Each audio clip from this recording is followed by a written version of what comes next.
Hi, and welcome to Spending Time with Aunt Jess.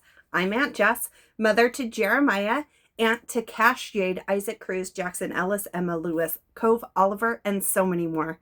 Thanks for joining me today. Today we are going to do book 9 in our Advent calendar.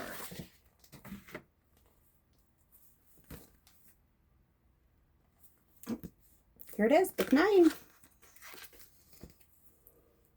Jack and the Beanstalk.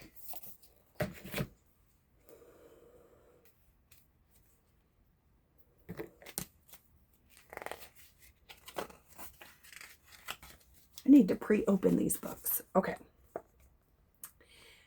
Jack and his mother were so poor. They never had enough to eat. One morning, they had nothing left at all. "You'll have to take the cow to market and sell her," Jack's mother said sadly. On the way, Jack met a strange little man. "I'll give you these for your cow," said the little man, holding out 5 wrinkly, dried beans. "I need money, not beans," says Jack. "Ah, but these are magic beans," said the little man. "If you plant them, they'll grow into a beanstalk, so tall that it touches the sky." "Amazing," said Jack. He gave his cow to the little man, took the beans, and ran home. But when he got home, he was in trouble. Big trouble. "What have you done?" "Jack, we need money, not beans," cried his mother, and she threw the beans out the window. Poor Jack went to bed, hungrier and gloomier than ever. What were they gonna do? In the morning, even his room seemed gloomy. His room seemed gloomy. Just a minute. Outside his window was a giant beanstalk, so tall it touched the sky. The little man was right, thought Jack. He scrambled onto the giant beanstalk and climbed up, up, up, and up. And there at the top, he found a giant castle with a giant in front of it. Jack gulped.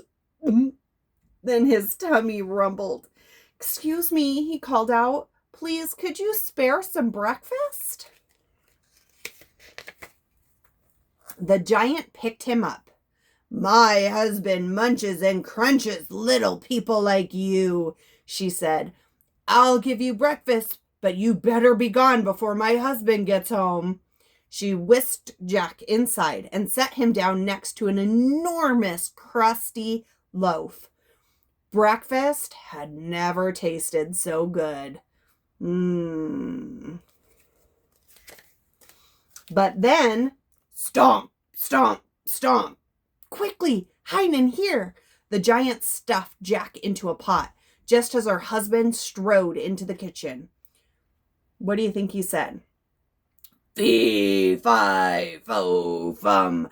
I smell the blood of an Englishman. Be he alive or be he dead, I'll grind his bones to make my bread."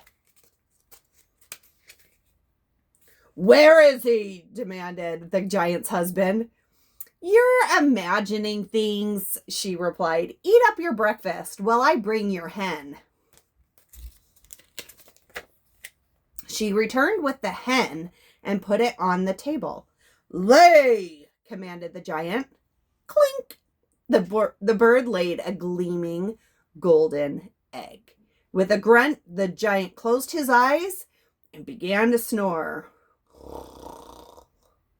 His wife lifted Jack out of the pot. "Run for your life," she whispered. But Jack had his eyes on the hen. He grabbed the hen and fled for the door. The bird let out a squawk, which woke the giant, who saw Jack and let out a furious roar. Jack dived out the door and onto the beanstalk with the giant hot on his heels. Jack scrambled down the beanstalk as fast as his legs would carry him. "What's going on?" shrieked his mother from below. "Is that a giant?" "Just bring the axes," Jack cried. Jack and his mother chopped and chopped the beanstalk. It creaked and wobbled and then toppled over sideways. The giant was flung far over the hills. They never saw him again. As for Jack and his mother, they lived happily ever after.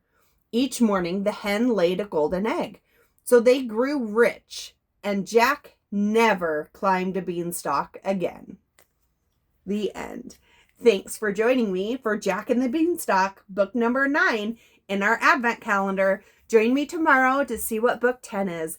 Thanks for joining me. See you next time. Bye.